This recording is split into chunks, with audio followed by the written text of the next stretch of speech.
Hello everybody, Tornado Soup here. Throughout all of the Star Wars universe, there is perhaps no character more hated than Jar Jar Binks. After first appearing in The Phantom Menace back in 1999, the character received major backlash from both fans and critics alike, leading to a reduced presence in the following movies. Despite this, Jar Jar has still made appearances in additional material, including video games, the Clone Wars cartoon series, and of course, the many comics that were released in the years following his initial debut. It's this last one that we're looking at today because, well, first, this is a comic book channel, but two, there's some really weird stuff here, specifically around one story that recounts a tale of Binks' early days. Published in June of 2004 by Dark Horse Comics, Star Wars Tales issue number 20 was an odd book, to say the least. The series was an anthology, covering different stories from around the Star Wars galaxy and throughout the timeline.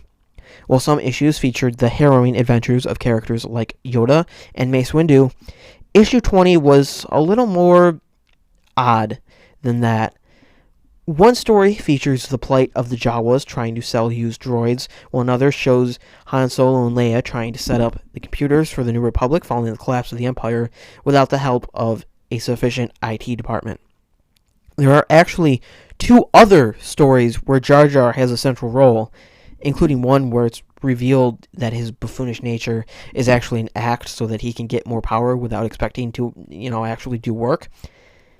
It's the first story, though, that has some of the more interesting revelations in it. George R. Binks, the tragic story of Jar Jar's father, introduces us to the senior Binks, George, an accomplished whaler following in the footsteps of his ancestors. On board is George's unnamed wife, and of course, their son Jar Jar, who manages to sink the ship, forcing them to wash up on an island in the southernmost seas of Naboo. George laments Jar Jar's stupidity, only for his son to seemingly be oblivious to the insults. After trying to get Jar Jar to swim all the way back to the Gungan capital, which would easily kill the young alien because it's hours away and he would probably get eaten. After all, there's always a bigger fish. George finally surrenders, deciding that it would be best to just shoot himself in the head. His wife tries to stop him, but the blast accidentally goes off, searing off a layer of his skin. He collapses, remembering his true love, a Gungan warrior who he left because she would be unable to bear a child. He sees flashes of the life he left behind, including a shot of a naked Gungan, which is something I never wanted to or thought that I would see. Of course, despite sacrificing love for lineage, his only heir would be Jar Jar, leaving him cold and bitter to his moron of a son. It's really dark. I'm not sure how it was decided this would be Jar Jar's origin, but geez. I understand a lot of the backlash directed towards the character, but this feels like a bit much, really. It kind of makes him sympathetic. But then again, he kind of ruined his dad's life, so honestly, I'm not sure where that leaves him. But again, it's not his fault, it's just the way he was born. It's just who he is. You can't blame him for being who he is, even if he is an idiot. It's really confusing. It's also weird that George R. Binks and his wife speak in perfect, unbroken English, or basic, however you want to interpret the language of Star Wars, instead of the abomination of an accent that Jar Jar has. George honestly seems like a completely normal person, making Jar Jar look even worse. The irony is indeed tragic, and it makes this a far better Jar Jar solo story than is deserved, although that's not really saying all that much. It really doesn't inform his actions in the future, and actually almost makes him look worse, since he's seemingly unwilling to learn. But then again, he's such an innocent, even loving creature that it's amazing he grew up in such a cold and distant family.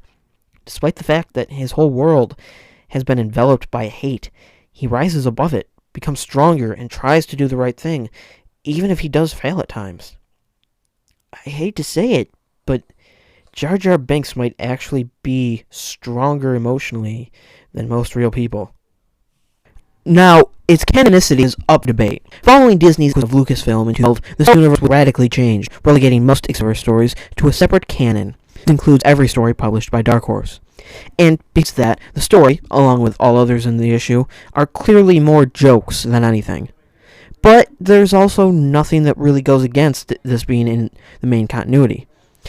There's the discrepancy with the language, given that Boss Nass and other Gungans are shown to talk in ways similar to Jar Jar, instead of the more perfect English that George and his wife use, but I don't know that that's really enough to just throw it out. The entire Star Wars Tales series was also meant to be considered out of continuity, with the stories being considered myths that would be told in universe. So, another strike against it being canon at all. But it also doesn't seem like Disney is all that eager to return to Jar Jar's story, so a new origin is unlikely to surface. I guess this leaves the story in a sort of limbo. If you want to believe that it's canon, then it makes perfect sense. But if you want to go with what Disney tells you, then go ahead. But also be prepared for them to not tell you anything about Jar Jar. Before I go, I just want to add one thing. Like I said before, I understand why Jar Jar faced all the backlash he did. Besides force-feeding the audience jokes, his character doesn't really have any point in The Phantom Menace. He has no arc, no character growth, but I also feel like he's not really given his due. For one, he was actually pretty groundbreaking, given that he was one of the first completely CGI characters in movies. And the actor, Ahmed Best, put his all into the performance, so the negative reviews really took a toll on his mental health. I just feel like this was a good time to say that it's important to remember behind the things you criticize, there are real people who have put a lot of time and effort into it. So just remember that before you start making fun of characters. So anyway, that's it for this little glimpse into Jar Jar's potential past. If you like this video, then maybe you could consider liking and subscribing. I'm trying to reach 100 subscribers by the end of January, so it would really mean a lot to me if you did it. And I do have a few more ideas for Star Wars videos, because there's a lot of weird stuff in those comics. Anyway, thanks for watching, have a great day, and goodbye everybody!